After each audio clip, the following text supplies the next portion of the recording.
नमस्कार साथियों। तो आज से हम अपनी इकोनॉमिक्स की सीरीज को शुरू करने वाले हैं। जैसा कि इस चैनल के इंट्रो में मैंने आपको बताया था कि इकोनॉमिक्स को लेके हम लोग एक पूरी प्रॉपर सीरीज शुरू करेंगे जिसमें इकोनॉमिक्स के कॉन्सेप्ट्स पे हम लोग डिटेल में बात करेंगे।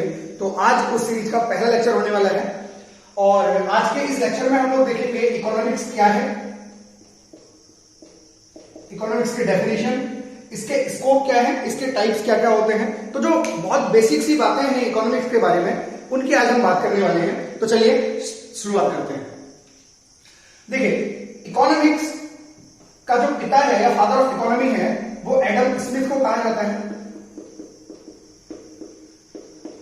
जिन्होंने 1776 में एक बुक लिखी थी wealth of Nations. Wealth of Nations, और यहां से इकोनॉमिक्स की शुरुआत मानी जाती है।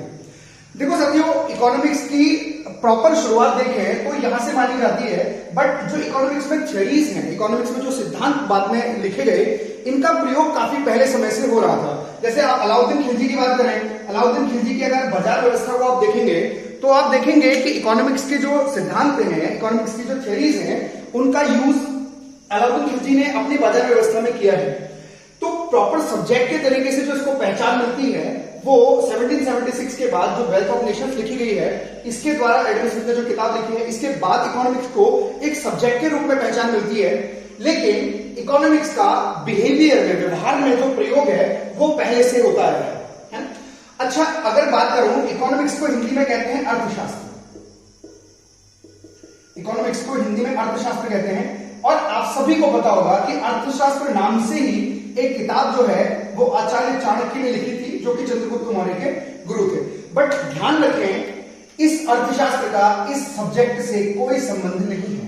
ये बेसिकली राजनीति के ऊपर या राज्य के ऊपर लिखी गई किताब है कि एक राज्य जो है उसको कैसे चलाया जाता है, एक अच्छे राजा को कैसा होना चाहिए, जो सत्तांग सिद्धांत है चाणक्य का वो इसमें मेंशन है। तो यानी कि इस अर्थशास्त्र का जो चाणक्य द्वारा लिखी गई पुस्तक है, इस इकोनॉमिक्स या अर्थशास्त्र विषय से किसी तरह का कोई भी संबंध नहीं है, कोई रिलेशन नहीं है।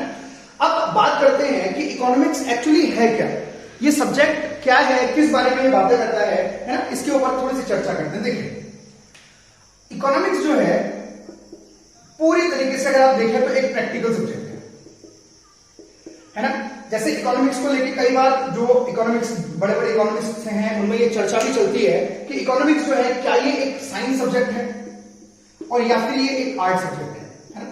देखो, साइंस इसलिए क्योंकि आप सभी जानते हैं साइंस आप किसे कहते हैं, जिसमें एक प्रॉपर मतलब एक सीक्वेंस में स्टडी हो रही होती है, उसको हम साइंस कहते हैं। जैसे क्या होता है कि क्रमागत ज्ञान जो है उसको विज्ञान कहते हैं। तो जो साइंस है वो पूरा क्रम से चलने वाला है। प्रैक्टिस इकोनॉमिक्स में भी आपको वो चीज मिलती है, लेकिन इसका जो हम यूज करते हैं वो सोसाइटी में करते हैं, है ना।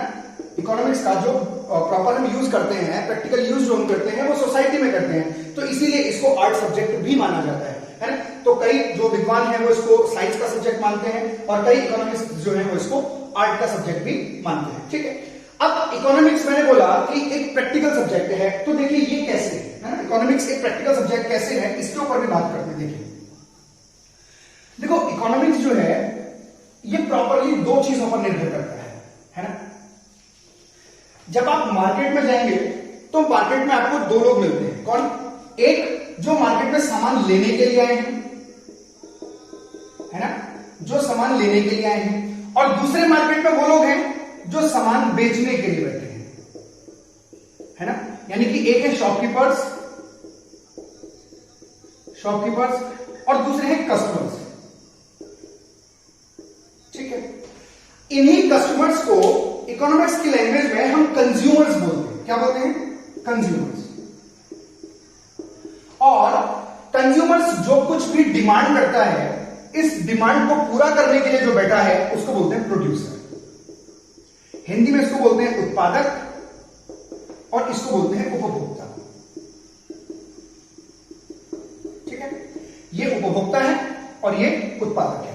अब देखिए, पूरी इकोनॉमिक्स इस चीज के ऊपर निर्भर करती है। पूरी इकोनॉमिक्स का जो सार है वो इतना ही है कि जो कंज्यूमर्स ने डिमांड की, डिमांड को क्या बोलते हैं? मांग बोलते हैं ना। तो जो कंज्यूमर्स ने डिमांड की, क्या प्रोड्यूसर उतनी सप्लाई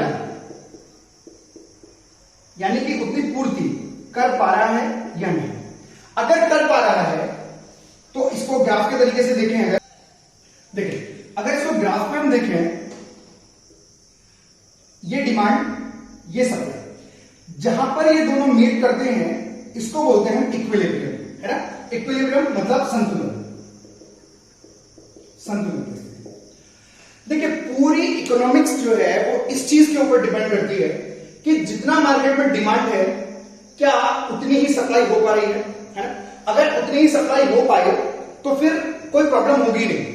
लेकिन इकोनॉमिक्स वहीं पर काम आता है जहां पर डिमांड और सप्लाई इन दोनों के बीच में संतुलन नहीं बन पाता, इक्विलिब्रियम पॉइंट नहीं बन पाता। तो पूरा का पूरा इकोनॉमिक्स जो है वो इस इक्विलिब्रियम को मेंटेन करने के लिए यूज होता है, ठीक है। पूरा अर्थशास्त्र विषय जो है वो किस चीज के लिए है, इस इक्विलिब्रियम या इस पॉइंट को मेंटेन करने के लिए, ठीक है। देखो, मार्केट में कौन है, कंज्यूमर्स जो कि सामान को कंज्यूम करेंगे, उपभोग करेंगे, और दूसरे कौन है, प्रोड्यूसर्स जो मार्केट में प्रोडक्ट को लेके आ रहे हैं ना, प्रोड्यूस कर रहे हैं। अब जो प्रोड्यूसर है इसने जिस सामान को प्रोड्यूस किया है और कंज्यूमर उस सामान को कंज्यूम कर रहा है, लेकिन क्या ये प्रोडक्शन इन कंज्यूमर्स की डिमांड के बराबर है या नहीं। अगर है तो इक्विलिब्रियम है, अगर नहीं है तो इक्विलिब्रियम नहीं है ना। इक्विलिब्रियम है तब तो इकोनॉमिक्स की कोई दिक्कत नहीं है, फिर तो कोई जरूरत भी नहीं है ना। अगर मार्केट में सब कुछ बढ़िया चल रहा है तो फिर सिद्धांतों की क्या जरूरत है। लेकिन ऐसा हो नहीं सकता है ना, क्योंकि अगर ऐसा होगा तो फिर सब्जेक्ट ही क्यों होगा। तो इस इक्विलिब्रियम को मेंटेन करने के लिए डिमांड और सप्लाई इन दोनों को बैलेंस किया जाता है और वहीं पर इकोनॉमिक्स के सिद्धांत काम आते हैं, ठीक है। चलिए इससे आगे बढ़ते हैं, बात करते हैं इकोनॉमिक्स की डेफिनेशन की। तो इकोनॉमिक्स की डेफिनेशन है कि economics is defined as the social science that deals with production, distribution and consumption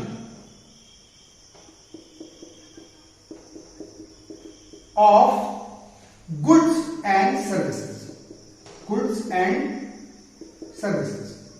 मैंने केवल कीवर्ड्स लिखे हैं यहां पे, देखिए एक्चुअली इकोनॉमिक्स क्या है, एक सोशल साइंस है। Economics is defined as a social science. कैसा सोशल साइंस है, विच डील्स विद, जो डील करता है किसके साथ, प्रोडक्शन के साथ, डिस्ट्रीब्यूशन के साथ और कंजम्पशन के साथ, है ना। कंजम्पशन कौन करेगा, कंज्यूमर करेगा, प्रोडक्शन प्रोड्यूसर, और जो डिस्ट्रीब्यूट करने के लिए जो शॉपकीपर्स बैठे हैं, है ना, वो भी इसमें प्रोड्यूसर्स में काउंट हो जाते हैं, ठीक। तो अब देखो, जो इकोनॉमिक्स है बेसिकली वो किसके बारे में बात करता है, प्रोडक्शन, कंजम्पशन। किसका प्रोडक्शन एंड कंजम्पशन, गुड्स यानी कि जो भी हम वस्तुएं खरीदते हैं, जो भी सामान हम यूज करते हैं, और सर्विसेज, है ना। जैसे जो टर्शियरी सेक्टर जो होता है इकोनॉमिक्स में, आपको पता होगा, प्राइमरी, सेकेंडरी, टर्शियरी। तो जो तीसरा सेक्टर होता है सर्विस सेक्टर बोलते हैं। तो उसमें जितने भी सर्विसेज हैं उनको एंजॉय करना, जो गुड्स हैं उनको एंजॉय करना, ये सब जो है वो किसमें आता है, इकोनॉमिक्स में, ठीक है। तो इकोनॉमिक्स बेसिकली क्या है, एक सोशल साइंस जो प्रोडक्शन, डिस्ट्रीब्यूशन और कंजम्पशन के साथ क्या करता है, डील करता है, ठीक। अब इकोनॉमिक्स के अगर हम टाइप्स की बात करें तो इकोनॉमिक्स को बेसिकली दो भागों में हम लोग डिस्ट्रीब्यूट करते हैं, ठीक है। दो भागों में बांटते हैं। The first one is micro economics and the second one is macro economics. Micro और मैक्रो, ठीक है। अब ये दोनों क्या होते हैं, इनकी थोड़ा सा डिटेल में बात कर लेते हैं। तो इकोनॉमिक्स के दो पार्ट हैं, पहला है माइक्रो इकोनॉमिक्स और दूसरा है मैक्रो इकोनॉमिक्स, ठीक है। अब ये दोनों क्या क्या होते हैं इनके बारे में बात करते हैं। देखिए, माइक्रो जो बना है वो एक ग्रीक वर्ड से बना है, और मैक्रो जो बना है ये भी ग्रीक वर्ड से बना है, ठीक है। तो माइक्रो बना है माइक्रोस और मैक्रो बना है मैक्रोस से। तो माइक्रो बना है माइक्रोस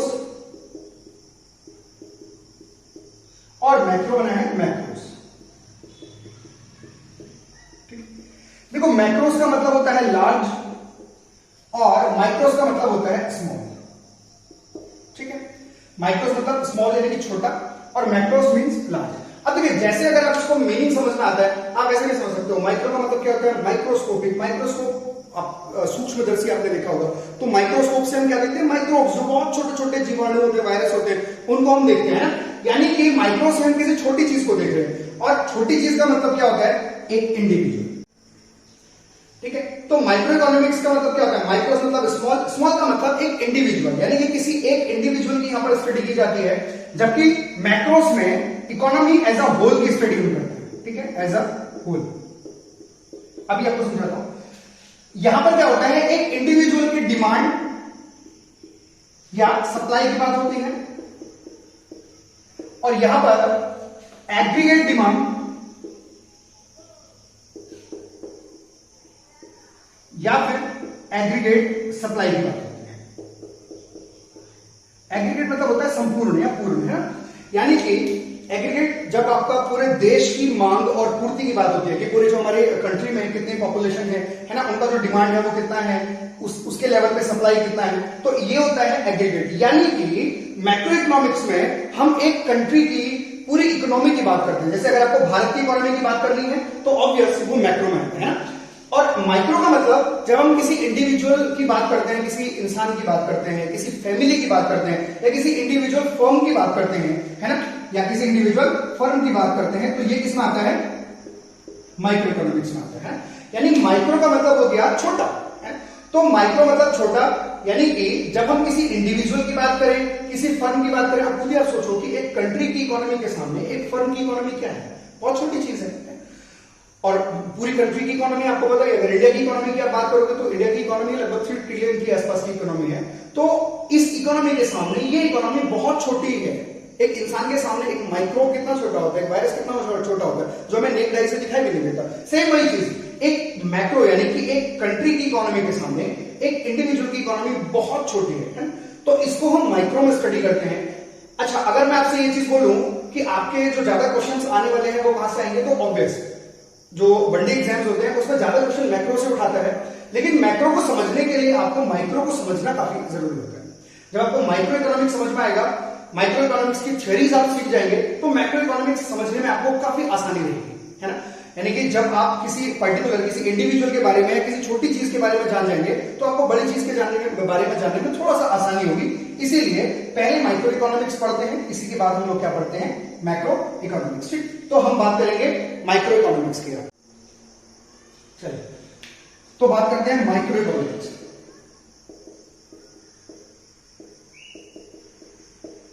माइक्रो इकोनॉमिक्स देखो एक इकोनॉमिस्ट जो है मॉरिस रॉब, इनके अकॉर्डिंग इन्होंने डेफिनेशन दी है कि micro economics is in fact microscopic study of economy, है ना। यानी कि जो माइक्रो इकोनॉमी है, माइक्रो इकोनॉमिक्स होती है, वो एक माइक्रोस्कोपिक स्टडी है किसकी? इकोनॉमी की, है ना। जो इकोनॉमिक्स सब्जेक्ट है, उस इकोनॉमिक्स की माइक्रोस्कोपिक स्टडी होती है क्या? Micro economics. ठीक है, तो ये डेफिनेशन किसकी है? मॉरिस रॉब की। देखो, जब आपको किसी मतलब किसी इकोनॉमिक्स का नाम याद होगा, उसके बाद उनका नाम मेंशन करके आप डेफिनेशन को लिखते हैं, मेंशन करते हैं, है ना, या किसी से बोलते हैं, तो आपकी बात में थोड़ा सा वजन आ जाता है।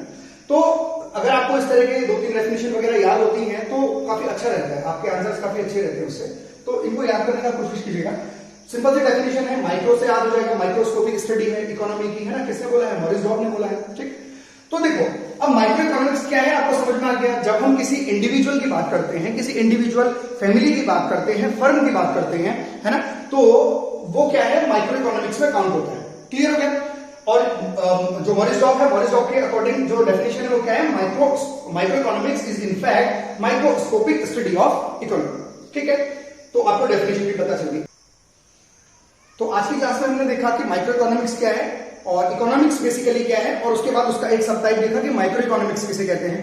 तो आज के लिए इतना काफी है, क्योंकि अभी स्टार्टिंग की वीडियो है, थोड़े बहुत एक्सपेरिमेंट्स मैं भी कर रहा हूँ, है ना, क्योंकि वीडियो की क्वालिटी भी उतनी अच्छी नहीं होगी। कोशिश करूंगा वीडियो की क्वालिटी इंप्रूव करने की, है ना। तो स्टार्टिंग की वीडियो है और पहला टॉपिक है, और पहला टॉपिक इतना आई थिंक सफिशियंट है। आगे की क्लासेस जो हैं उसको थोड़ा हम लेंथी करेंगे, बट स्टार्टिंग की 2-3 वीडियोस को थोड़ा शॉर्ट रखते हैं, क्योंकि आप लोगों को भी स्टार्टिंग का टाइम चाहिए होता है समझने के लिए, है ना। एक बार ये सब्जेक्ट में आप चले जाएंगे, जब सब्जेक्ट के बारे में थोड़ा सा आपको बेसिक्स पता चल जाएगा, तो फिर आपका भी इंटरेस्ट डेवलप हो जाएगा सब्जेक्ट को लेके। तो आगे के वीडियोस जो हैं वो थोड़े लेंथी बनाएंगे, बट स्टार्टिंग के जो वीडियोस हैं उनको थोड़ा छोटा रखते हैं, ताकि आप लोगों को भी समझने में आसानी रहे, और क्योंकि मैं भी अभी जस्ट एक्सपेरिमेंट्स कर रहा हूँ थोड़े बहुत, और उसके बाद जब वीडियो की क्वालिटी थोड़ी और इनहेंस हो जाएगी तो लंबे वीडियोस भी देखने में आपको, और जो वॉइस क्वालिटी है वो भी थोड़ी ठीक हो जाएगी, तो आपको भी सुनने में इजी रहेगा, अच्छा रहेगा। ठीक, तो आज के लिए इतना ही करते हैं, और आगे के वीडियोस के लिए आप चैनल को सब्सक्राइब कीजिएगा ताकि नोटिफिकेशन जो है वो टाइम टू टाइम आपके पास पहुंच सके। आज के लिए इतना ही, थैंक यू।